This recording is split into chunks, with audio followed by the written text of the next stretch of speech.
Hola a todos, bienvenidos a Tertulias Gastronómicas, un podcast donde platicamos sobre gastronomía, su entorno, significado, rituales, evolución y uno que otro chisme. Yo soy Viviana Pantoja. Y yo soy Ingrid Millán. Y juntas nos echaremos una tertulia gastronómica. Hola queridos barrocos, ¿cómo están? Ya nos tienen aquí de regreso, claro que sí, con este inicio de año 2026. Les agradecemos muchísimo que se conecten a nuestro programa. Y pues nada, ¿cómo estamos, amiga, el día de hoy? Hoy estamos de manteles largos, iniciando muy bien el año con el pie derecho, porque estamos de visita en una escuela muy importante para el Estado y para México, que es IGES Universidad, pero de eso ya hablaremos más adelante. Tenemos invitados de honor, y bueno, tenemos a la maestra Olivia González, y tenemos al maestro Alfredo del Río, quien nos van a estar acompañando aquí para echar una charla bien amena, ¿no? Y vamos a platicar un poquito sobre lo que es la trayectoria de la escuela de IGES, por qué ha sido tan importante para el Estado y para la cultura culinaria. Porque sí, aquí lo que usted va a escuchar justamente es cómo es que la educación influye tanto en la cultura culinaria de un pueblo. Muy bien, pues antes de empezar les recordamos que se suscriban a nuestros canales. Estamos en todos lados como Tertulias Gastronómicas, el podcast. Nos van a encontrar en Facebook, YouTube, Instagram, TikTok, y tenemos una página en Patreon donde tenemos contenido adicional, claro que sí. Y bueno, antes de empezar con la plática, nada más voy a presentar, como se debe, a nuestros queridos invitados.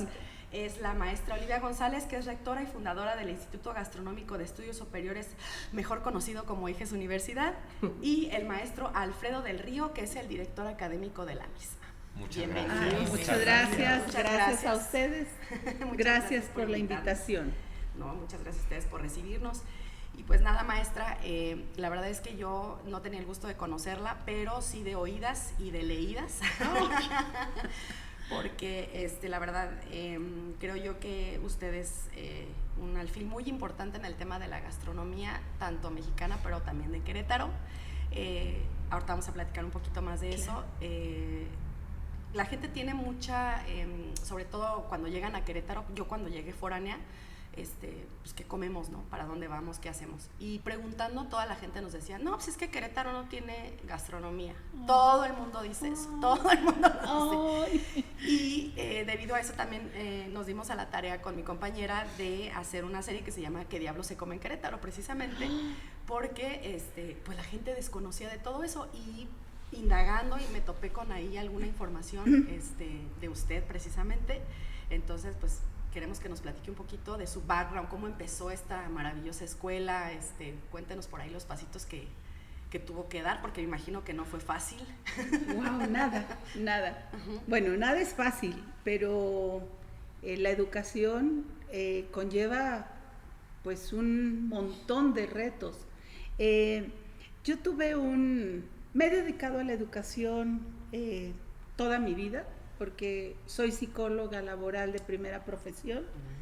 Y bueno, fui socia de una institución, el Instituto Alegrías, de educación inicial, porque formábamos pequeñitos, y ahí siempre he sido una cocinera nata. O sea, nací con la cocina porque en la comunidad donde nací, una comunidad rarámuri, si no preparabas tus alimentos todo el verano para sobrevivir el invierno, pues no había que comer. Entonces, con mucha sabiduría, mi madre nos fue enseñando a transformar alimentos, así es de que aprendí ciencia de alimentos, de preservación en el tiempo, de curado, ahumado, deshidratado, salado, envasado, como un principio de sobrevivencia. Y siempre la cocina me movió. Aún psicóloga, pues la cocina me movía. Fui preparada para ser directora de una guardería del Seguro Social. Y me fui a México al centro de formación del Seguro Social, y llevé como parte de las necesidades para ser directora de una guardería, había un tramo muy muy importante sobre nutrición infantil. Okay. nunca se abrió la guardería, dejé yo el Seguro Social, y muchos años después se abrió la guardería, pero yo ya estaba en el proyecto del Instituto Alegrías. Y como parte de la formación integral de los niños, yo propuse que se hiciera todos los días una mamá llevar el desayuno para todos los niños, porque los niños aprenden por imitación, por sí, por observación, compartir, entonces cuando le decía a la mamá, te toca traer sopa de calabacitas, yo nunca he hecho calabacitas, a mí ni me gustan, entonces, a ver, siéntate, y empezaba yo a enseñarles recetas. De pronto me di cuenta, y nosotros a los niños les hablábamos de las cualidades. Miren, la calabacita es verde y tiene ciertas propiedades, y como un poco de juego. Y ahí conocí la gran oportunidad de que muchas mamás no sabían de alimentación, no batallaban para que sus niños comieran bien, y yo me fui involucrando mucho en esta tarea de la alimentación y me encantaba decorar pasteles, y siempre que iba a Estados Unidos, en lugar de entrar a una tienda a buscar algo de ropa no, me metía a las tiendas de cocina, de decoración de pasteles, a comprar colorantes, duyas y todo. Era a todos los sobrinos yo les quería regalar pasteles en sus cumpleaños. Después que aprendí técnicas, mucho tiempo después que me fui a Estados Unidos a estudiar decoración de pasteles, veo las fotos de los pasteles que hacía como una verdadera atrevida y digo, qué payasos tan horribles hacía, qué chuecos, porque no tenían técnica. Muchos años todavía estando en el Instituto Alegrías, viajamos a Chicago a unas vacaciones y fuimos a la escuela de Wilton, que es una empresa global que distribuye productos para pastelería y fiesta. Y preguntamos la posibilidad de tener una franquicia o cómo abrir en Querétaro. Y me dijeron, sí, o sea, hay todas las posibilidades, está el mercado, no hay competencia, sí se puede, nada más que tiene que venir a formarse porque el método se vende, todos los productos están englobados en un proceso de enseñar técnica de decoración. Entonces, pues mi esposo siempre me ha apoyado mucho en todo este tipo de cosas, de todas esas locuras, y cuando menos pensé, ya ese verano me tenía inscrita para irme a formar y para podernos traer la franquicia, y así nació Decofiesta. Me retiro de la Alegrías y empiezo con un negocio que duró 10 años. Y entonces tenía un área de capacitación donde yo enseñaba la técnica y el método Wilton, y era método fácil como 1, 2, 3, hasta nivel de pastelerías para bodas, para ocasiones especiales, y se vendía desde una punta de decoración, una duya, una manga pastelera, un colorante, hasta las fuentes y las escaleras para los pasteles de 15 bodas, 15 años y demás. Entonces, pero la gente me fue abriendo otras posibilidades, porque me decían, a ver, ya sé hacer el pastel decorado muy bonito, pero ahora quiero pues otras recetas, quiero clases de pasteles, de las fórmulas de cómo hacer otro pastel, ¿no? Y yo decía, pues tengo la de mi mamá y alguna de algún recetario muy básico que no puedo decir marca, ¿verdad? Pero el recetario donde abrías la lata de leche y ese. Entonces, fue cuando empecé a invitar a personas a sumarse para dar diplomados de diferentes vertientes, ya bocadillos, gelatinas. Entonces ya las personas me fueron demandando otro tipo de servicios y había necesidad pues de buscar en México, por ejemplo. De pronto en el Alegrías yo había tenido unos niños que eran hijos de un chef que viajaba en cruceros y todos los veranos que venía y se estaba 3 meses, lo ponía a dar clases de deshuesado de pollos, de pavos, hacíamos cocina italiana porque él era italiano, entonces metía curso de cocina italiana, un suizo que estuvo en un hotel donde la gerente es mi amiga, y así me fui allegando, y de pronto pues también en la tienda empecé a meter marcas como chocolates, y pues también les pedía instructores y ya dábamos el curso de chocolates, de bombones. Otra marca francesa que también traía instructores, entonces pues ya empezamos con la línea de pastelería francesa y así fue, o sea, se fueron sumando. Todo muy orgánico. Fue sumándose, y de pronto también la universidad, una universidad que tenía turismo, me empezó a ofrecer cursos para los alumnos de la licenciatura en turismo, que les diera en fines de semana clases de gastronomía. Entonces, y muchos alumnos de ahí me decían, es que yo quería estudiar gastronomía, pero mis papás no me dejaron ir ni a México ni a Puebla. Entonces, pues por eso me metí a turismo. También alumnas, muchas señoras que formé, porque formamos en 10 años miles de personas. Sí.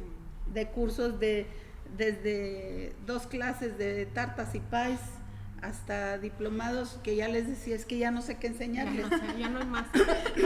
Se me acabó el repertorio.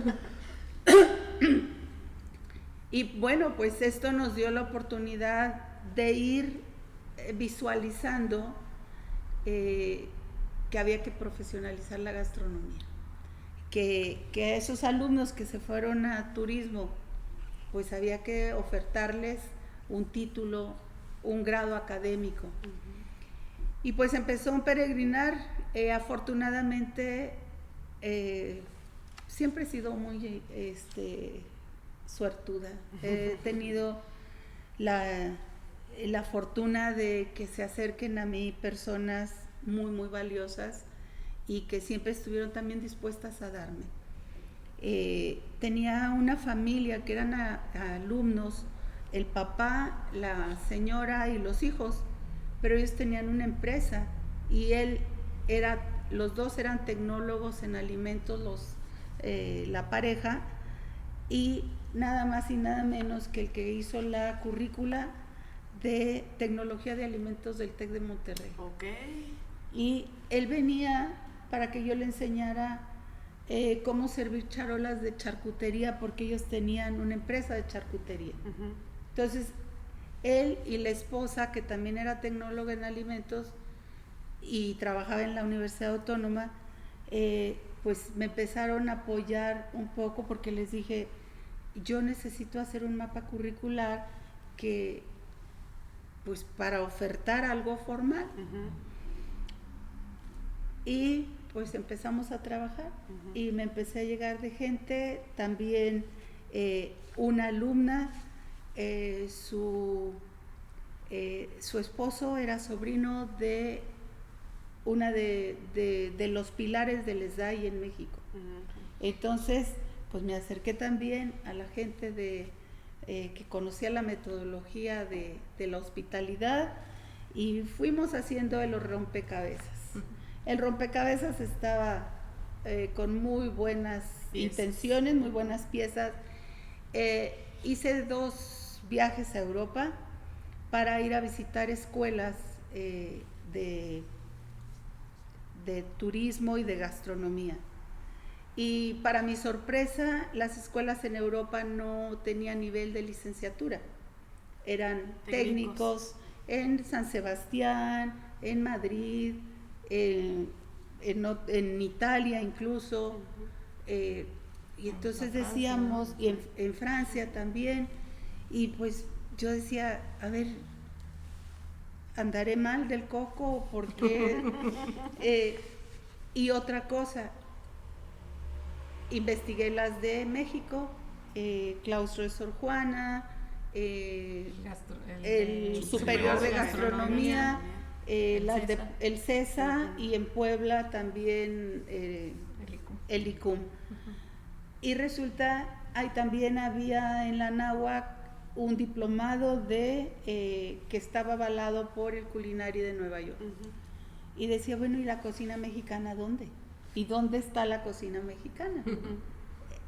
Y me di cuenta que si íbamos a hacer un mapa curricular, teníamos que privilegiar la cocina mexicana. Y entonces empezamos a hacer un tramo de primero al 8º semestre, donde la cocina mexicana fuera la columna vertebral de IGES. Conociendo tecnologías de alimentos, cortes, cocina profesional, cocina global, administración, historia, antropología de la alimentación, etcétera, etcétera. Y bueno, mi primera sorpresa fue que no había quien revisara en la Secretaría de Educación los mapas curriculares. Entonces, ¿con qué se come esto? ¿De qué se trata esto? Y la propia sociedad, mis propios amigos, cuando yo les platicaba que íbamos a abrir una escuela, una licenciatura en gastronomía, y me decían, ¿y para qué una licenciatura para aprender a cocinar? y así como que tenían tu orgullo y toda tu lucha, tu empeño por demostrar que la cocina es la ciencia más transversal que existe. Era frustrante, pero pues cuando tus sueños están muy bien perfilados y sueñas en grande, las cosas se logran.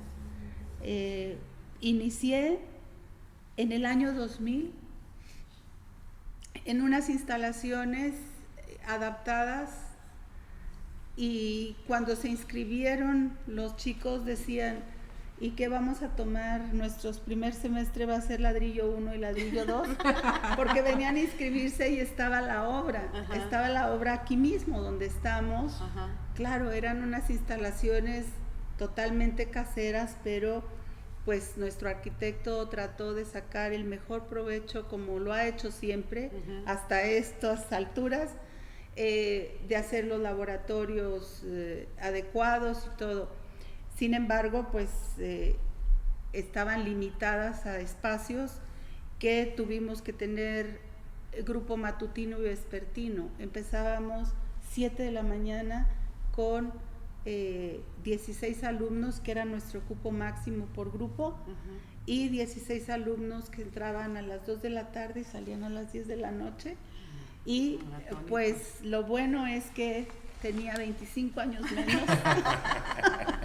y pues había que abrir muy temprano y cerrar noche, y todavía limpiar y mantener Yo esto. Justo quería preguntarte eso, ¿no? Porque una cosa es la cuestión intelectual, las manos que van moviendo los hilos, y ya lo tienes abierto, ¿no?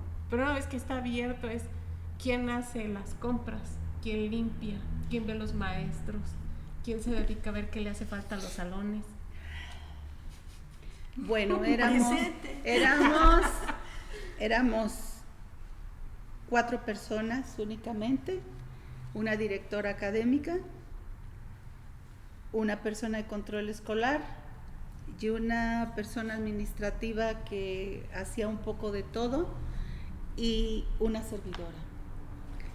Todos hacían de todo, o sea... Todos hacíamos de todo. Sí, La persona de administración era la que me había ayudado a hacer las ventas y la que convencía, porque además ella había colaborado conmigo en Decofiesta, entonces era una persona apasionada de lo que hacía. En paz descanse, colaboró con nosotros 20 y tantos años hasta que la pandemia se la llevó.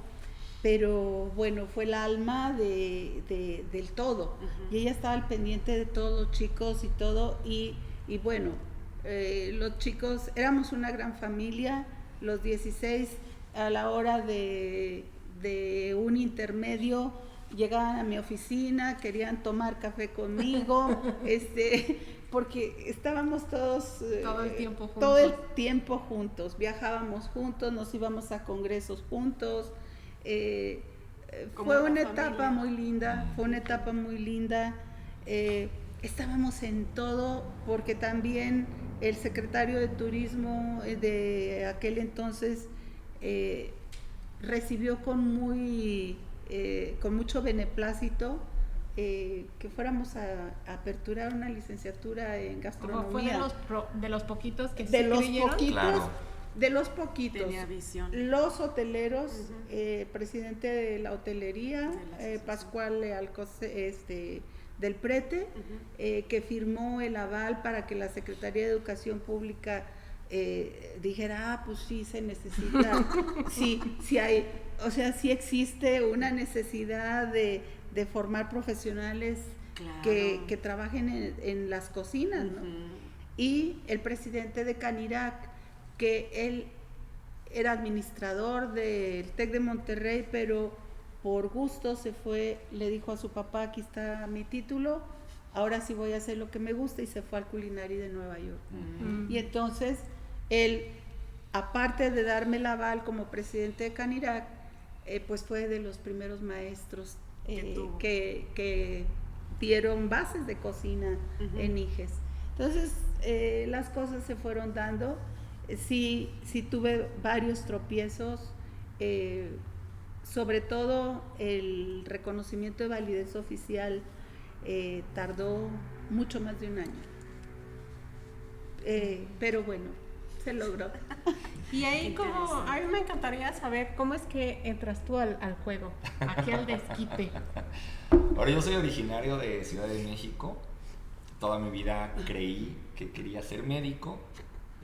Tanto que hice todo lo posible por ingresar a CCH, Colegio de Ciencias y Humanidades de la UNAM, y entré, y luego existía el pase automático, no sé cómo funciona ahora, pero en aquel entonces el pase automático a la carrera, si tenías un promedio, y bueno, pues sí, entré a medicina. O sea, era ñoño. Sí, sí era. En este canal, me consta que sí. A mucha honra. Que nos digan, eres de niño, sí. Es un halago. Cumplido, Claro, Es por un cumplido. supuesto. Y estudié 2 años de la carrera de medicina en la UNAM. Bastante. Sí, fue bastante. Y hubo ahí, yo creo que un punto como de inflexión donde me di cuenta que justamente, ¿no? Como que era demasiado ñoño, y me di cuenta que no estaba sacando las calificaciones que yo estaba acostumbrado a sacar. Iba como sobre la marcha, como sacándolo, y yo no estaba acostumbrado a eso. Y bueno, pues tuve que reconocer que no era lo mío, ¿no? Es frustrante. Es bonito, pero no tenía esa vocación.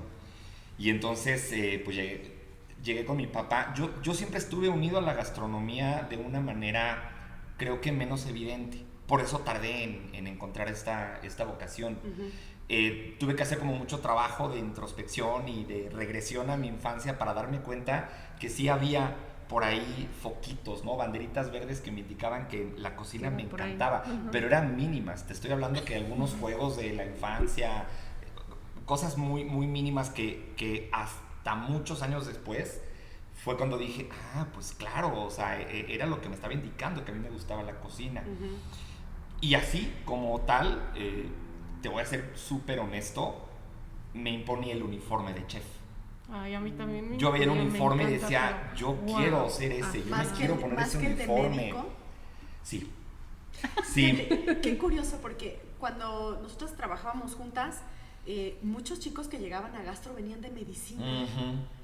Como que no sé por qué hay ahí. Sigue pasando, ¿eh? Sí, Sigue pasa pasando, mucho. O sea, como sí. que, y les decíamos, pues, ¿cómo no sea Pues nos vestimos de blanco. Sí, Vemos para no sangre, sentirme tan mal. cortamos Sí. cuerpos. Bueno, Uno por otro, ¿no? la cuestión de la salud también por ahí Bueno, está claro. involucrada, Sí, ¿no? claro. Yo que creo. tu medicina sea Sí, tu alimento. claro. No nos da miedo la sangre. Sí. Ni los Ni cortar cadáveres. carne. Y no hay carniceros, ¿no? Y pues bueno, un día llegué con mi papá y le dije, me quiero salir de medicina. Y le dio el tramapa. Y le dio porque además Dios. mi respuesta, o sea, me pregunta ¿qué quieres estudiar? No sé. Estuve un año estudiando ahí un poquito como idiomas. Siempre los idiomas me atrajeron mucho. Y un día llegué y le dije, quiero estudiar gastronomía. Y yo, pues justo fui de esa generación, ¿no? En donde ¿Cómo? Te vas a De morir de médico a hambre. tengo una frase de mi gastronomía. papá que, bueno, ahora lo ha entendido, ¿no? Sí. Y lo ha terminado por aceptar y creo que está muy orgulloso de lo que soy actualmente. Pero en aquel entonces me dijo, híjole, es que te vas de destazar humanos a destazar pollos. Obviamente de una manera muy despectiva, ¿no? Sí, sí. Pero bueno, también entiendes, claro, entiendes que es ese desconocimiento de la profesión, de la profesionalización de la transformación de los alimentos y a pesar de ese tipo de frases o de cuestionamientos, siempre tuve el apoyo, siempre, cosa que voy a agradecer eternamente. Investigué, me metí al internet, a un incipiente internet. Todavía de conectarse. Todavía, sí, Ay, yo sí siento de repente cuando platicas, ¿no? Porque yo digo, ni fue hace tanto tiempo. No fue hace tanto. Pero tú se lo platicas a los chavos y ¿Y ¿cómo qué es que eso? te tenías que conectar? ¿Cómo Pero- que no podías llamar por teléfono cuando estabas Sí, tratando sí, de se conectarte? cortaba, ¿no? Se cortaba, Sí. sí. Lo vertiginoso que Por ha sido. supuesto. De volada, esto ha sido de volada. Sí. Pues bueno, en aquel entonces yo solo encontré en el buscador 2 escuelas. Una de ellas fue justamente la Universidad del Claustro de Sor Juana. Para hacer el camino un poquito más corto, pues entré, me di cuenta que me empezó a gustar. Me encantaba la relación de la alimentación. Yo siempre he dicho que a mí me gusta más comer que cocinar, honestamente. Yo soy de esas. Sí, también. Me gusta mucho cocinar, pero la parte más divertida y Es más bonita es comerse. comerte lo que cocinas. Y también me di cuenta que toda mi vida había habido banderitas verdes que me decían que yo tenía que ser profesor. Y dentro de esta ñoñez, recuerdo que a mí, incluso en la carrera o en la prepa, en la primaria incluso, a mí me decían, te toca exponer, y yo me ponía feliz. Me encantaba pasar al frente del pizarrón y exponer un tema. La voz la tienes, ¿eh? Muchas gracias. Son cosas, ¿sabes qué? Son cosas que deberían de, como una orientación vocacional, Claro, ¿no? pues, Que te hace digan, a ver, ¿qué falta. habilidades tienes, qué Sí, aptitudes sí, tienes? ¿qué necesitas Vamos a desarrollar fomentarlas, también? Claro, porque por yo me di cuenta que quería ser profe cuando acabé la carrera de gastronomía. Pero hoy por hoy lo digo también y siempre lo he comentado, si yo hubiera estudiado arquitectura, daría clases de arquitectura, y si yo hubiera terminado la carrera de medicina, hoy sería profesor o estaría involucrado en la educación. Bueno, pues una profesora del claustro que conocía a Oli, se enteró de mi interés por dar clases. Dice, pues estás muy chiquito, pero a ver, te voy a presentar, ¿no? Con la rectora de una universidad en Querétaro. Vine, conocí a Oli, me entrevistó la entonces directora académica. Yo sin título, sin experiencia, ¿no? Casi recién salido del horno, pero me dieron la oportunidad de desarrollarme en un puesto como más administrativo, de una coordinación de almacenes y de prácticas profesionales. Y creo que nunca se lo he platicado a Oli, o a lo mejor sí. A mí lo que me enamoró de IGES fue que me di cuenta que había una estructura académica que, a ver, no quiero ser rudo con mi alma mater, pero que a lo mejor en aquel entonces todavía estaba desarrollándose, ¿no? Y yo veía que aquí había trabajo colegiado, que aquí los profesores sabían lo que hacía uno y lo que hacía el otro, aunque fueran asignaturas diferentes, y que estaban interesados verdaderamente por que la carrera se diera de una manera integral. Y eso me enamoró del proyecto de IGES. y dije, no, pues sí, yo aquí definitivamente me quedo. Aparte, pues andaba buscando chamba, Sí. ¿no? Y nada, estuve con esa coordinación en lo que también pues adquirí la práctica, ¿no? En cocina, me fui involucrando, por supuesto, con los docentes, apoyándolos a dar clases. Me titulé, que era pues evidentemente un requisito. Y ya empecé a dar clases y pues bueno, ya el resto es un poquito de historia. Estoy hablando del 2005. Llegué aquí a IGES. Tienes 20. Yo Los quisiera acabo de lanzar una cumplir. pregunta. Ya eres Ven. parte del movimiento. Ya sé, inventario fijo. Yo quisiera lanzar una pregunta, ¿no? Ya muchas cosas como que sí ya empezaron a comentarnos, pero ¿por qué es importante la educación en la cultura alimentaria de un pueblo, de un país, Uy, hija, de un ¿tienes tiempo? estado como Querétaro? Bueno, pues a mí siempre me ha interesado lo que come la gente, cómo lo come, por qué lo come. Yo recuerdo en la comunidad Rarámuri cómo el portal de peregrinos, le decía yo, a la casa de mis abuelitos, siempre que llegaban ellos a sentarse en las bancas que había en ese portal, junto a un Sagrado Corazón muy, muy bello, nuestra obligación tácita en la familia era que teníamos que ofrecerles comida. Y ellos siempre llegaban como para congraciarse con un quesito de cabra, tortillas, o unas bolsitas de frijol o algo de maíz de la recolecta de su milpa.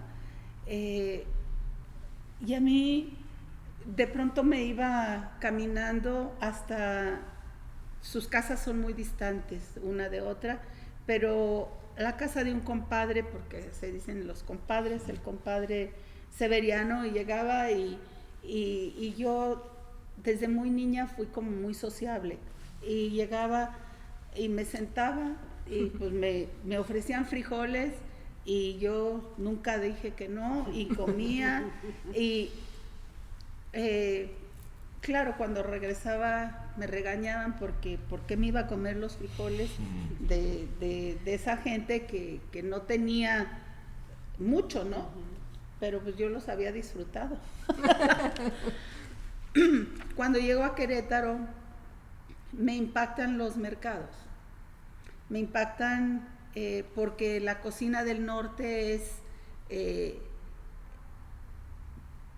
pobre en ingredientes relativamente, de gran calidad, pero no es tan vasta como la no zona es tan variada, no es tan variada, o sea... Están muy marcadas las temporadas, ¿no? Y Sí. muy marcada la temporalidad por las distancias, pero también se gestaron culturas alimentarias muy valiosas, claro. muy valiosas, de mucha sabiduría. Pero llego a Querétaro y también me doy cuenta ese contraste de un mercado donde sí hay mucho, pero a mí me gusta mucho deambular, y entonces ir al semidesierto o ir a encuentros de cocineras tradicionales me fue marcando mucho, porque me empecé a dar cuenta que las cocineras te daban a probar algo que te gustaba y tú les decías, ¿y cómo hace esto? Ay, te empezaban a explicar más o menos, pero le decía, oiga, pero esto sabe a comino. Ah, sí, también le pongo un poco de comino. Oiga, pero este ingrediente trae un ingrediente más. Ah, también le pongo nopales. Sí. Ah, bueno. Oiga, esos son alberjones. A ver, es el chícharo seco. Le llama alberjón. Ah, ok. Entonces fui entendiendo que cada región es importante, pero que tampoco había mucha documentación. Y cuando nace Hijes, justamente nace con una preocupación de documentar las cocinas. Por eso, esa razón de que 25 años hemos dedicado a documentar las cocinas tradicionales, de cómo se lleva el puño, cómo medir cuánto pesa el puño de la señora que está haciendo desde la nixtamalización hasta la pizca, la cucharada, la cantidad en, ya no digamos unidades de medida como de los conventos que cuando ya se investigó formalmente, pues las pintas, las arrobas, las unidades de medida que existieron en antaño. Creo que es muy importante para entender a las sociedades. Hay que entender cómo se alimentan, por qué su entorno es importante, y lo más valioso, la cocina es cultura, y la cocina es comunitaria, y la cocina se comparte, de una u otra forma es un eje de cohesión. Entonces, pues para mí eso es lo que, esa es mi pasión y esa es mi motivación con la que todos los días trabajo por la cocina hoy del estado de Querétaro. He escrito para libros como Patrimonio Gastronómico Chihuahuense un capítulo de la cocina de mi infancia, porque relato todo eso que les comenté al principio, cómo fue como un juego. Qué bueno que no existía la tele, porque hubiéramos demandado a mi mamá por trabajo forzado, porque teníamos que pelar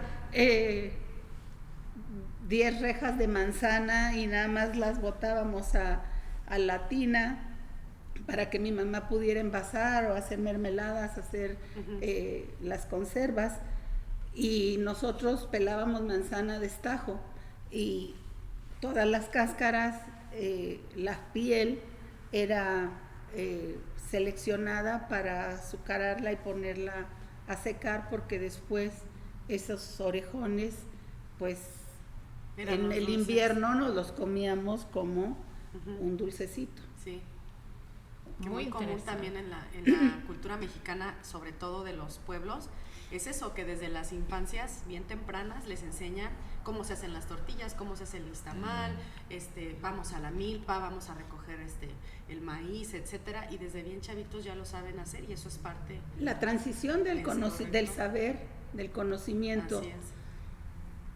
Y bueno, mucho antes de que la propia UNESCO reconociera la cocina mexicana como un bien patrimonial de la humanidad, en el 2010 Hijes ya había caminado 10 años y ya teníamos varias publicaciones, incluso una con un premio nacional por reconstruir 500 años de vida cotidiana a través de la historia, entendiendo quiénes habitaron esta región, los cazadores recolectores, los pueblos chichimecas, que sabiamente supieron adaptarse a la época, a sus tiempos, a lo que había, transformarlo y sobrevivir, o sea, una cocina de sobrevivencia. Y el mestizaje culinario que se dio en Querétaro con estos grandes conventos, con la apropiación de las semillas, los nuevos productos que llegaron, y esa adaptación, esos laboratorios de adaptación y apropiación de estos ingredientes que dieron origen al mestizaje culinario. Y bueno, Querétaro ha sido un lugar de paso, entender por qué estando en la ruta de las haciendas, el camino real de toda tierra adentro, pues también se dieron fenómenos de cocina de viajeros, y dentro de las haciendas, esas cocinas de los grandes señores de origen español, los criollos, pero los peones también, esa cocina esa cocina de necesidad de emplear lo que les sobraba, como eran las vísceras o como era lo que los grandes señores no se querían comer. Bueno, como acá lo transformamos, lo hacemos que sepa sabroso. Por supuesto. Por ejemplo, eso desde el punto de vista como quizás más técnico, ¿no? De los estudios profesionales de la cocina, quizás solamente a manera de complementar o de aportar, yo creo que la educación formal de la alimentación o de cualquier área, pues no debe olvidar que debería de ser una vía formal para verdaderamente motivar, ¿no? en el estudiante el cómo va a aportar a la sociedad. Sé que suena cliché, pero yo estoy pues inmerso y enamorado completamente de la educación.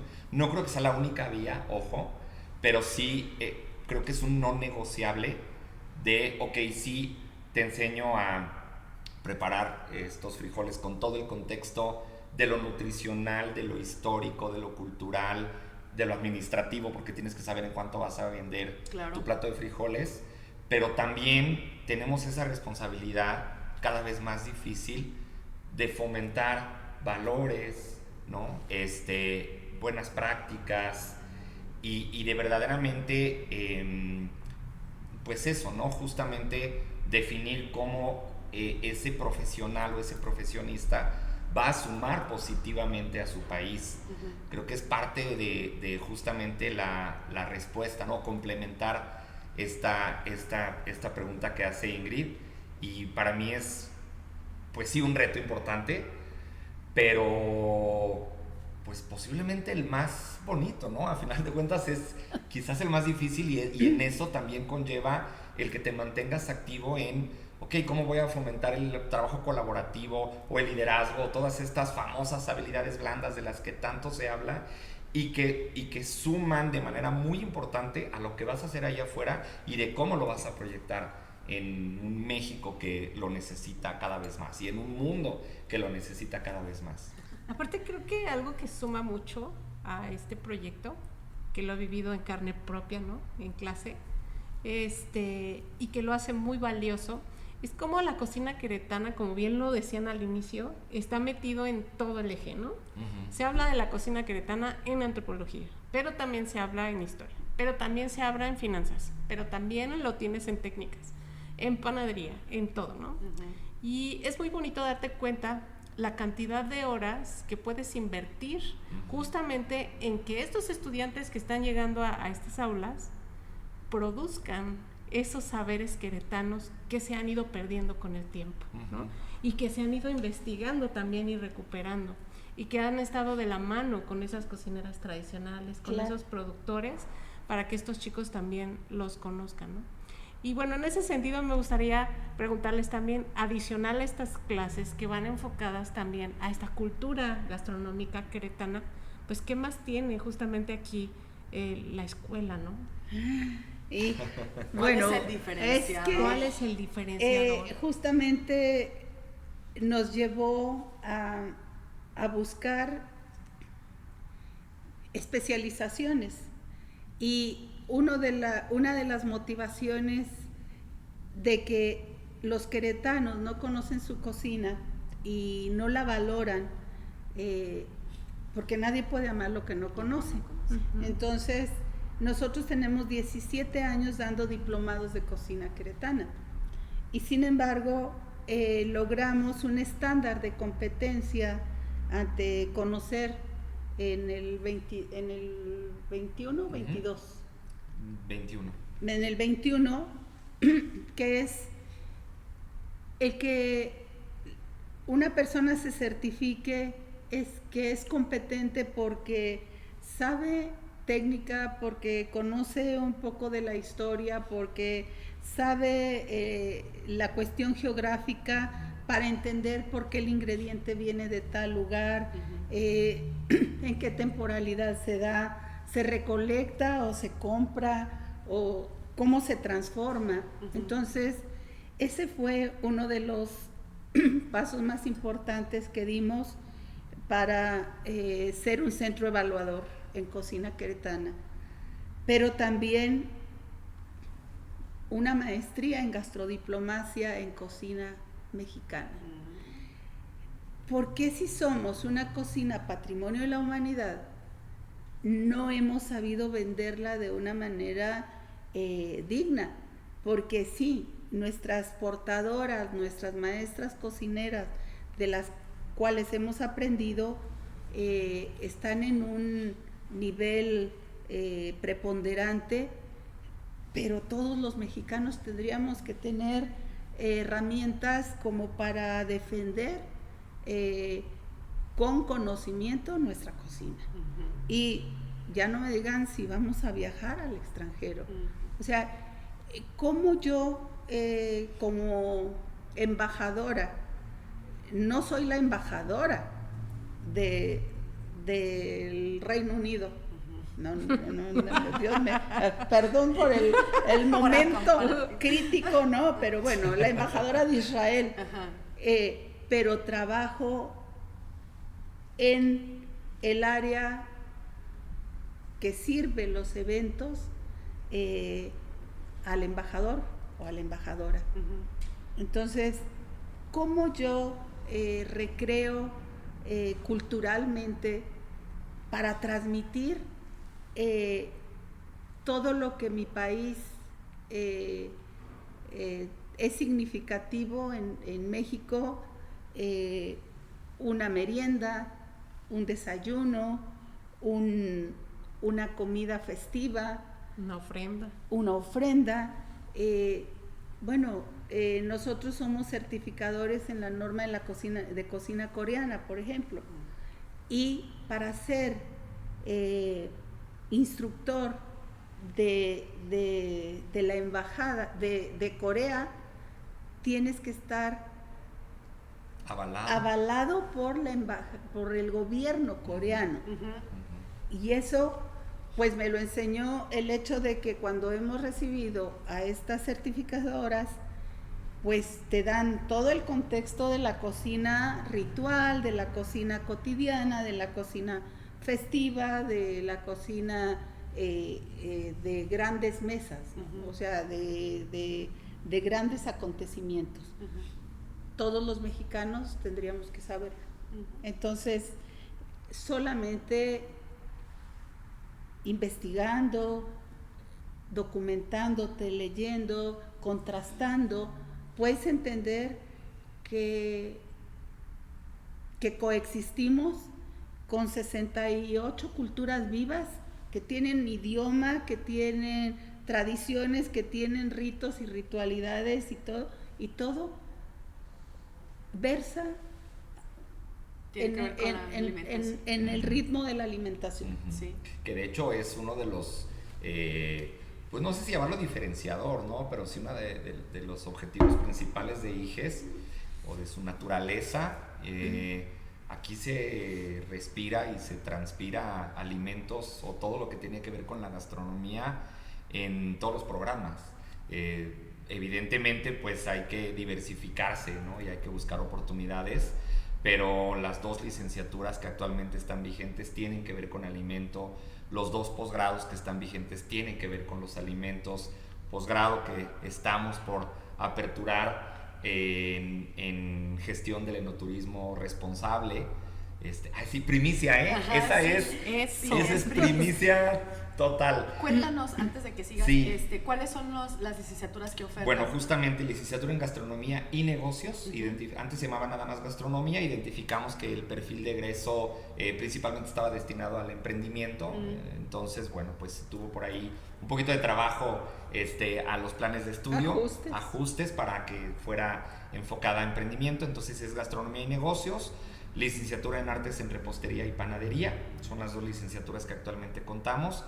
Los 2 posgrados es una especialidad en dirección de negocios gastronómicos, administrativa, pero insisto, con este enfoque a los alimentos. La maestría que ya comentó la maestra Oli de gastrodiplomacia y gastronomía mexicana. Y bueno, este proyecto en puerta de enoturismo responsable, que además estará sustentado por una vinculación que ya está evidentemente formalizada con la Organización Mundial de Enoturismo, con sede en España, haciéndonos de hecho la sede oficial en México de Omet Academy, pues en Querétaro a través de IGES. Entonces, apalancado con este convenio y un convenio que también se tiene con la Universidad de Cuyo en Mendoza, Argentina, pues se va a promover esta nueva especialidad como posgrado, como un tercer posgrado. Qué interesante. Y todos tienen que ver con alimentación, ¿no? Es como pues, nuestra esencia. El vino es un alimento líquido. Así es. En la enología, y estamos en tierra de vinos, aperturamos la licenciatura en enología y sommeliería, que fue autorizada en el 2022 por la Dirección de Educación. Tenemos alumnos cursando la licenciatura en enología y sommeliería.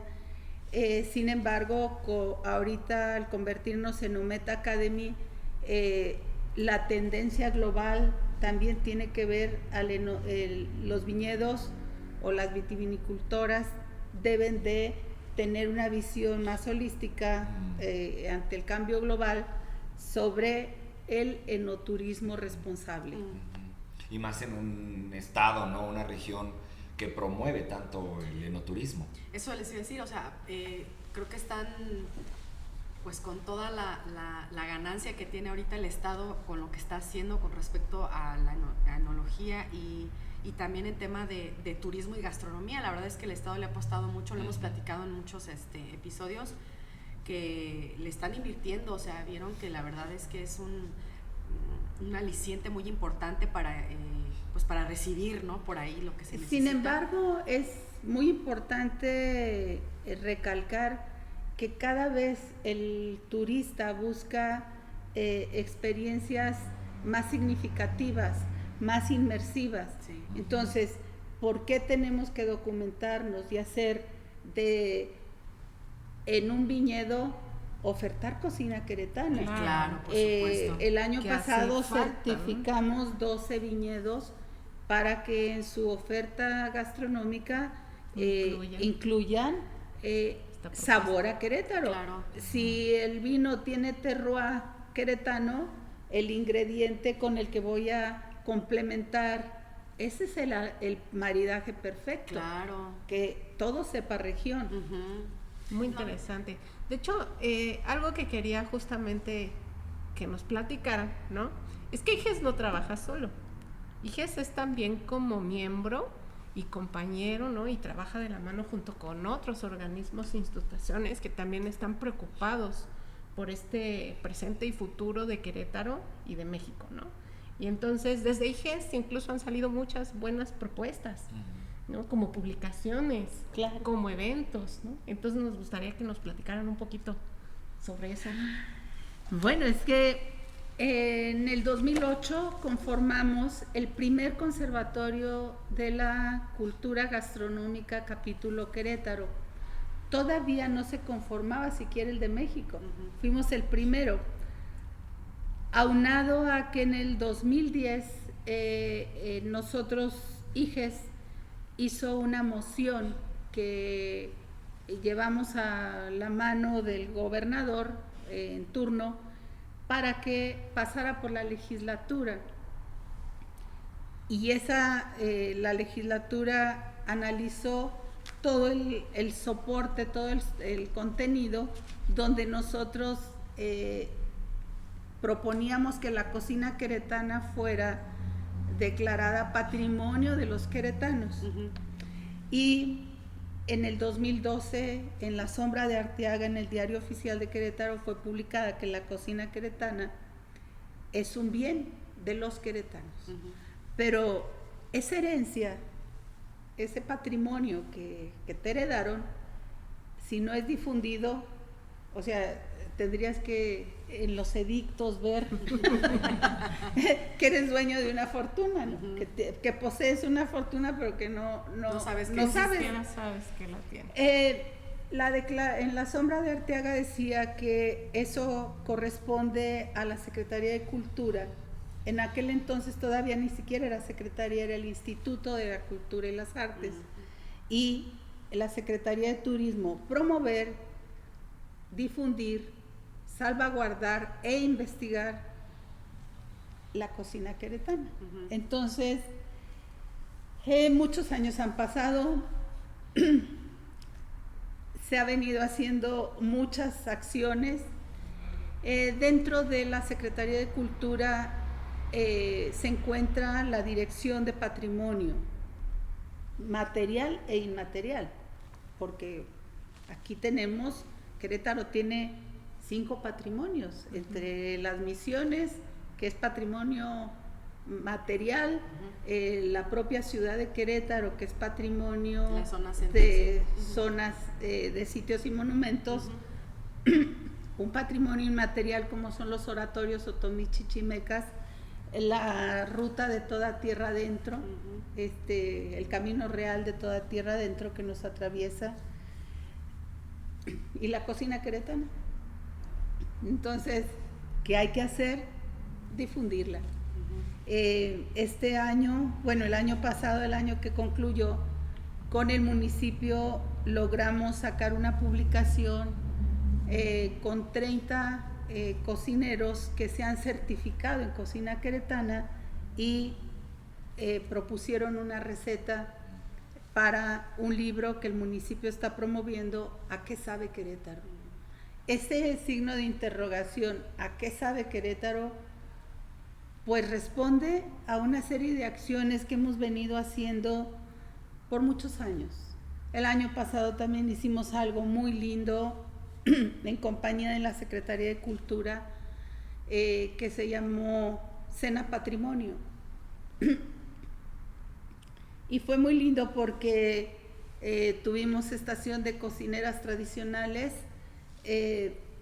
cocina de viajeros, cocina de conventos, cocina de haciendas, y un poco los postres, mostramos un poco de lo contemporáneo. Entonces, es clasificar a las cocinas para que la gente entienda que no nada más las cocinas de corte indígena, sí, con mucho mestizaje, sí, pero que también tenemos una cocina barroca gestada en los grandes conventos, porque además Querétaro pues fue los conventos más ricos de la Nueva España. Sí. Las clarisas fueron mucha gente no las ubica, las terratenientes, ni siquiera saben que existen. Las terratenientes más importantes,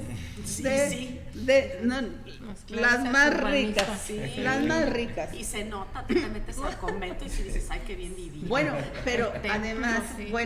Impresionante. La fortuna de Conín, el fundador, fue heredada a Luisa, la monja, que fue Clarisa, y pues ahí está la fortuna del fundador de Querétaro, manifestada en un gran templo, que es el convento, el templo de Santa Clara, y lo que fue el gran convento que terminaba en Escobedo. Allá entraban las diligencias cargadas de toda la proveeduría que venía de todas las haciendas que eran de ellas, como la de Jurica, Obrajuelos, en fin, ¿qué les cuento? O sea, no, está súper interesante. Por eso, ahorita que mencionaba, ¿no? Creo que cuando tú hablas con personas de otros países, a mí eso es algo que me impacta mucho. Hay personas de otros países que te hablan de la cultura y de la gastronomía de su estado, de su país, perdón, y te lo dicen con una pasión, o sea, porque sí, ciertamente somos embajadores de donde somos. Y al mexicano creo que le falta mucho el tema del conocimiento del lugar donde vive, porque pues cualquiera que llega y te pregunta, pues te dice, no, lo típico, por ejemplo, aquí en Querétaro, pues las gorditas de maíz quebrado y las enchiladas. En el mejor de los casos, sí, exactamente. En el mejor de los casos. Sí. Y cuando tú hablas de lo que mencionábamos ahorita, que el tema de la profesionalización, también viene aunado con el tema del conocimiento. Entonces, ¿cómo vas a amar algo o a desarrollar ideas nuevas si no tienes la base? Claro. Entonces, a mí me sorprende mucho cuando platicaba yo con Ingrid, ¿no? Le decía, es que muchas personas que estudian gastronomía les interesa como, pues yo quiero especializarme en cocina europea, o en cocina italiana, o en cocina francesa, ¿no? Pero si tú eres de México, tu base pues tendría que ser la cocina mexicana, y después ahora sí entras a todo lo demás, y que ahí es donde se dan estos híbridos tan maravillosos que luego vemos en algunos restaurantes, ¿no? De técnicas francesas, pero es cocina mexicana. Por supuesto. Claro, lo menciona uno de los grandes cocineros del mundo, Ferran Adrià, y da tristeza que un señorón de esta naturaleza diga: mientras los mexicanos no conozcan su geografía y su historia, no sabrán hacia dónde dirigir su gran y valiosa cocina. O sea, que te lo tenga que venir alguien de fuera. O sea, sí. Y él mismo también dice, mientras no conozcas las bases, no podrás evolucionar una cocina. Corres el riesgo de construir, corres el riesgo de destruir. Entonces, la cocina moderna, a mí me ven muchos de mis egresados y así como muy clásica. No, yo amo la cocina contemporánea, moderna, claro, pero siempre y cuando esté bien justificada. Claro. A ver, a mí no me traigas una cosa que parezca y hasta el nombre me confunda, ¿no? O sea, tráeme algo que a la hora que yo lo pruebe me traiga emociones, me traiga recuerdos. No sé, una croqueta de garbanzo en amarillo que me represente el garbanzo en amarillo de la fiesta patronal más importante de Tolimán, servida en una croqueta. Pues bueno, si el garbanzo no es de América, es una cocina muy mestiza, pero está muy arraigada a una fiesta patronal. Te sirvo una croqueta de garbanzo en amarillo. O sea, ya es una croqueta, ya tiene una textura, pero cuando yo la pruebo y me explota el sabor al comino, el sabor a todos los ingredientes, a la masita, a todo lo que forma el plato en esencia de origen, ya, o sea, no tendría por qué no sentirme emocionada de probar algo con una propuesta. Y eso se lo manejamos mucho a los viñedos, por ejemplo. Se les dio toda un módulo donde se hablaba de la cocina moderna, las nuevas propuestas. O sea, yo puedo hacer una espuma de un atole de teja de la Sierra Gorda, ¿no?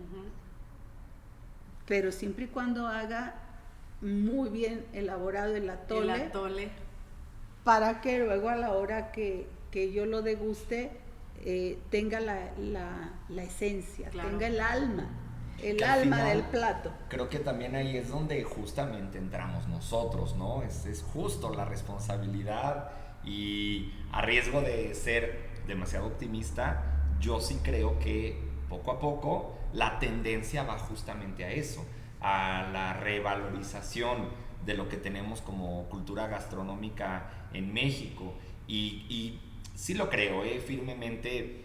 Cada vez hay más personas que lo promueven y que lo externan. Yo he visto videos de cocineras tradicionales que, por supuesto, muy a su estilo, ¿no? Regañan a las nuevas generaciones. ¿Ustedes qué van a estar haciendo? Aprendan a hacer tortillas primero. Sí, siempre se hizo dicen, como muy viral, ¿no? Aprendan a hacer tortillas. Sí. Y ya luego nos ponemos a hacer espumas y demás innovaciones. Entonces, justamente creo que es el tema por el que va la esencia, por ejemplo, de instituciones como IGES en lo particular.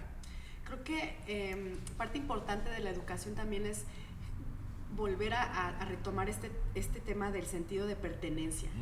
Y yo creo que ahí es donde nosotros tratamos de inculcarle a los chavos, ¿no? Esto de ama de donde vienes, conócelo, decía mi hijo, ve, tatúatelo y después regresas y platicamos, sí, ¿no? Porque eso es, creo que es algo que nos hace mucha falta reencontrarnos con esa parte, y creo que la escuela funge muy bien en ese sentido, ¿no? Al menos la experiencia que yo he tenido, digo, no he estudiado aquí, pero sí conozco chavos egresados de aquí y se nota la diferencia. Eso es bien interesante. Es nuestra labor cotidiana en el día a día de decirles, amen su cocina, hagan, o sea, no importa que hagas cocina francesa, o sea, los peruanos han sabido coexistir con influencias tan grandes, tan importantes como es la influencia de la cocina japonesa, que genera toda una corriente llamada cocina Nikkei. Chinos, o sea, y entonces a esa cocina se le llama chifa. Pero ellos han sabido trabajar la marca país. La marca país, el orgullo de valorar sus ingredientes peruanos y viajar con ellos. Y hay más franquicias de cocina peruana en el mundo que de buena cocina mexicana. Lo digo porque lo he vivido. Lo que es, pues siempre hemos dicho, sí, ¿no? porque he comido buena cocina peruana en Los Ángeles, en Miami, en Chicago. He comido y mexicana en Los Ángeles sí, porque bueno, pues, o sea, la cantidad. Es que Los Ángeles ya es México. Los Ángeles, yo llegué a ir a servir a la embajada de Los Ángeles y fui a una tortillería de unos grandes empresarios. Venden más tortillas en esa tortillería que lo que se vende en el Distrito Federal. Okay. O sea, una cifra impresionante. Y en el súper diseñaron hasta un aditamento donde está el módulo de los tamales, donde están las hojas, donde está todos los ingredientes para hacer tamales, una raspita para que le embarres la masita en el. Eso es hacer innovación, sí. y hacer un buen marketing de un producto tan importante como es el tamal. Si así hiciéramos con todo lo que los grandes platos de la cocina mexicana, dicen, otro gallo nos cantaría. Sí. Claro, digo, los líderes que deberían estar enseñando esa cocina mexicana de manera internacional deberían ser mexicanos. Sí. Yo he visto muchos maestros de otras nacionalidades impartiendo cocina mexicana. Sí, o sea, tenemos un Rick Bayless, tenemos gente en Chicago, por ejemplo, que hace cocina mexicana, en restaurantes de Nueva York, haciendo cocina mexicana, extranjeros. Pero porque vienen y investigan, se enamoran y se documentan y cómo se llevan productos y lo poco que saben. Uno de los restaurantes de cocina mexicana, que mis respetos a todo su contexto y toda la conceptualización y todo, es Casa Oaxaca, en Barcelona, hecho por un español que has trabajado de la mano de mamá Titita, que es una gran referente en la cocina mexicana y que ha creado también toda una marca. Pero Joan Bagur ha trabajado de tal forma de la mano de mamá Titita que hasta tiene su propio huerto pero te están haciendo las tortillas. Tú ves en la vitrina del otro lado donde están haciendo las tortillas, te hacen el guacamole en la mesa. O sea, aquí algo tan común que no valoramos, ¿verdad? Sí. Y allá en vitrina. Allá en vitrina. Sí, no sabemos diferenciar entre los diferentes tipos de tortillas, ya no digamos valorarlo, ni siquiera los diferenciarlo. Maíces, ¿cómo se llaman? ¿Dónde crecen? ¿Qué regiones? ¿Cuántos hay? No, tenemos, en cuanto a la cultura alimentaria, Yo creo que hay mucho por hacer porque también somos lo que comemos y de pronto hemos desdeñado una gran dieta prehispánica que considerada por globalmente era una dieta sabia, una dieta completa que mantenía en buen estado de salud, y el mexicano hoy no sabe poner una olla de frijoles, mantener siempre una olla de frijoles en su casa porque tiene un gran contenido de nutrimentos, pero además es nuestro patrón alimentario. Tenemos que conocer patrones alimentarios también porque cada sociedad es referente de lo que come. Los orientales, la cultura del arroz tiene toda una connotación y hasta genéticamente transmiten eso. Sí. Huelen a arrocito. Los árabes, las especias. Las especias, sí, los hindús. Claro, los hindús no me digas,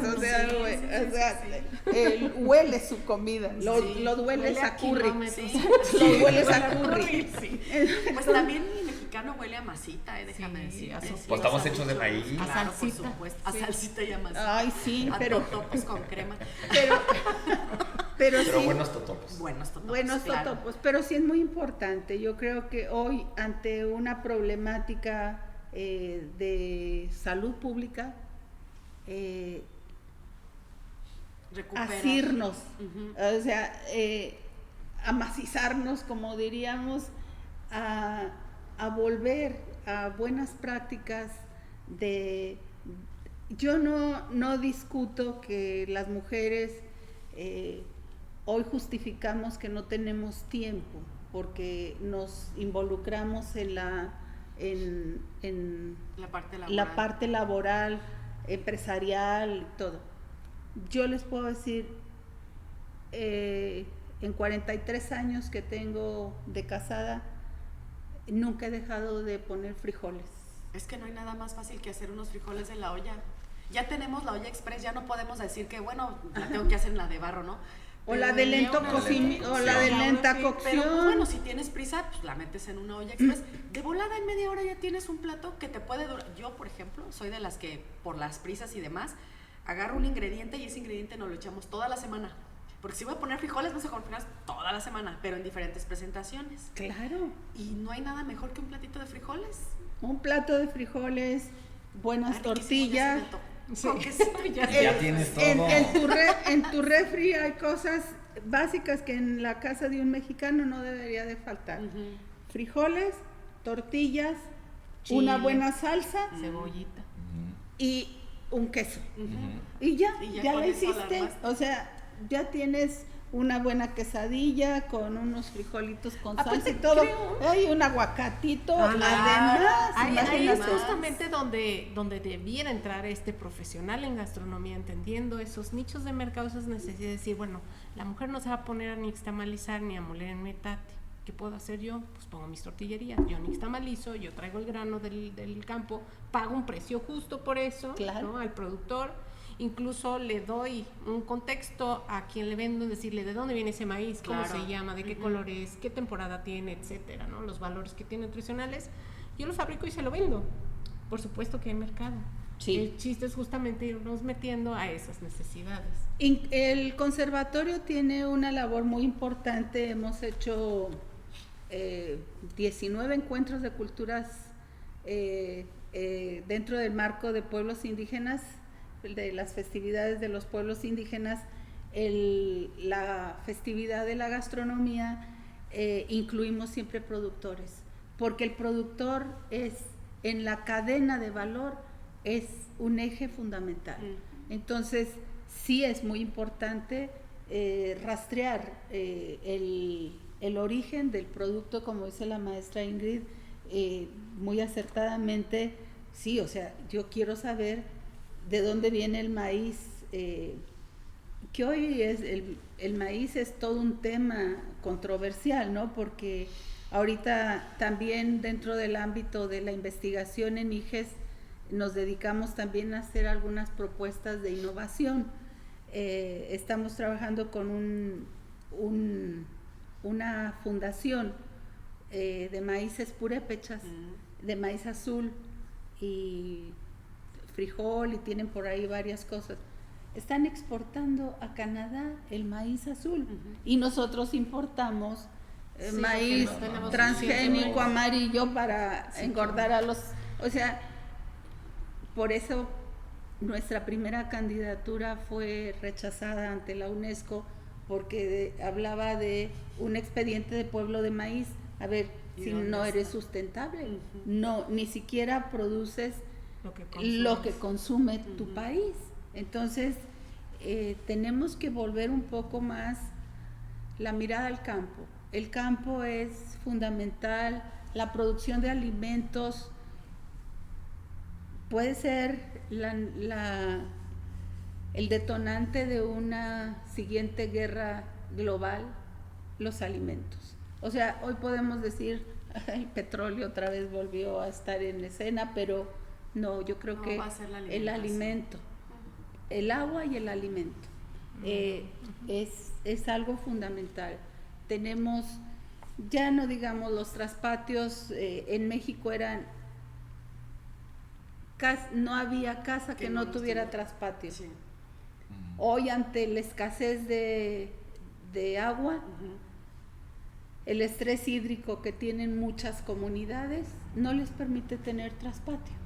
Entonces, ¿cómo hacemos? ¿Dónde están las políticas públicas que te den certeza de que vas a poder tener lo más básico?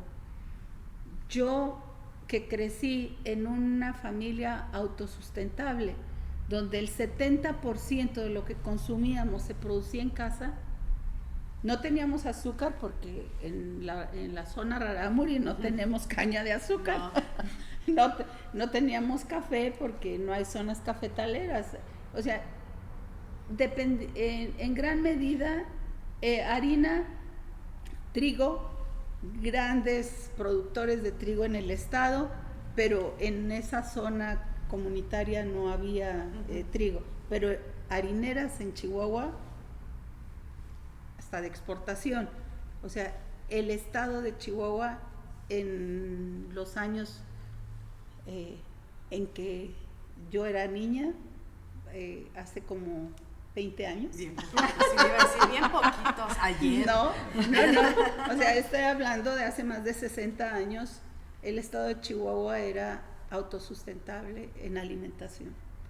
Y hoy, tristemente, pues, como todo en el país, el rostro va cambiando. Bien. Se puede notar lo que nos mueve, ¿verdad? Sí. Sí. Y ya parémosle ahí, porque si no nos vamos como hilo de media hablando de eso y ya. Bueno, ¿cómo pueden encontrar a IGES? Pues estamos como IGES Universidad en redes sociales, también al teléfono 442, me agarraste en curva, se notó, ¿verdad? 442-216-9669. En Instagram, en Facebook, TikTok. Los vamos a estar poniendo aquí abajo, van a empezar. Por favor. Y bueno, si alguien desea algún correo electrónico, pues también información@iges.edu.mx. Y también decirles, tenemos educación continua de manera permanente, desde un curso de tamales hasta diplomados de un año, diplomados de 6 meses. Cosas hechas a la medida también. ¿Sí? Capacitaciones empresariales. Todavía están abiertas inscripciones para iniciar este ciclo, ¿verdad? Sí, claro. Okay. Iniciamos el 16 de febrero. Todavía, si dicen que vieron este programa, hasta un descuento les podemos hacer para que se inscriban al nuevo ciclo escolar que inicia en febrero. Esa es licenciatura y son presenciales. Y tenemos la maestría que está en línea. Correcto. ¿No? Y la especialidad de negocios igual, que también está en línea. Esa maestría está súper interesante. Es- También sin querer ya me tocó. Ayudas a las tareas. Sí, me toca ayudar. Sí. Y ahora me dejaron Sí, barrocos, porque yo estoy estudiando ahí la maestría orgullosamente y soy feliz. Soy muy feliz. Yo le hago las tareas, ¿no? Oye, van a escuchar mis maestros. Que no ¿no es escuchen cierto? los maestros. No, la parte técnica nada más. Bueno, y con mucho orgullo digo, soy primera egresada y primer titulada Bien. de la maestría con una tesis sobre la revaloración de la metodología para entender la cocina la cocina de Querétaro como un método para salir adelante como cultura. Está súper interesante. Uy, ya me picaste. Bueno, ya veremos después, ya veremos. Pues muchísimas gracias por el tiempo que nos regalaron. La Al verdad ha sido contrario. un privilegio escucharlos. Ya imagino las historias que han de tener súper interesantes ambos dos. Ya veremos para un Después- segundo capítulo. Ajá, un Sí, segundo, no, ya tercer no los vamos capítulo. a soltar. Nosotros encantados. Por ahí ya tengo ahí varios temas ahí que ya dije sobre esto y sobre esto. Encantado, síguese en su muchísimas casa. gracias. Muchas gracias. Gracias por este espacio y pues muy felices de que nos conozcan y de poder seguir trabajando por Sí. la buena alimentación. ¿Sabes qué se nos olvidó decir como diferenciador? Así paréntesis rápidamente, Ajá. la cocina de humo. Ah, Esa cocina de humo no he visto en ninguna otra escuela. pues podemos hacer otro Es una episodio allá hermosura. arriba, ¿no? Pero ya desayunando algo, ¿no? Ah, no, Con sí. un almuercito Sí, incluido. Sí, por favor. La semana que entra, el 10, iniciamos una certificación de un ejercicio de pues co-creación Ujú. con cocineras tradicionales en la cocina de humo. Ay, Creo pues sí, que nos va a ser invitan. algo maravilloso, creo que es algo que todo mundo en México tendríamos que empezar a hacer porque sí, sabemos técnicas, hemos investigado mucho, pero ponerlas a ellas al centro de esta tarea de Ujú. que nos compartan, de que construyamos, de De que sea juntos, en equipo. de que juntos ellas entiendan un poco de la historia y se ubiquen en qué contexto están, si están en la Sierra Gorda, si están en Amialco, en el sur del estado, por qué su clima del semidesierto es diferente y comen diferente. Ujú. Va a ser un ejercicio súper rico, Muy interesante. muy lindo y Ujú. que nos va a tocar disfrutar, ¿verdad? Y además terminamos comiendo. Que eso es lo más importante. Invitadísimas, al fin que Ay, Ingrid tiene muchas todo el gracias. calendario. Sí. Ah, sí, nos invitan, venimos y Invitadísimas. hacemos un programa especial también aquí para dejar evidencia sobre Será lo que se está súper haciendo. lindo. La verdad es que sí, creo que las cocineras son súper, súper importantes. Son un pilar Sí. muy importante. Y 25 años que yo tengo que agradecer de corazón todo lo que he aprendido de médicas tradicionales, Ujú. de cocineras tradicionales, De productores. de productores, Ujú. toda la gente que generosamente me ha regalado mucho. ¿No? Y que sigue, que gracias a ellos Sí. tenemos todo eso, porque ellos siguen al pie del cañón y están bien Resistiendo. convencidos de lo que hacen es muy importante, y la verdad se los agradecemos mucho porque no estarían desaparecidas muchísimas técnicas, recetas, insumos, etcétera, si no fuera por ellos. Sí, sí. Por supuesto. Así es. Son los grandes baluartes Sí, de la alimentación en este país. así es. Pues nuevamente muchas gracias. Muchas gracias. Y pues barrocos, nos vemos la próxima semana. Les recordamos que se suscriban a nuestras redes sociales. Nos estamos viendo, los queremos muchísimo, les mandamos un beso. Bye. Cuídense. Bye.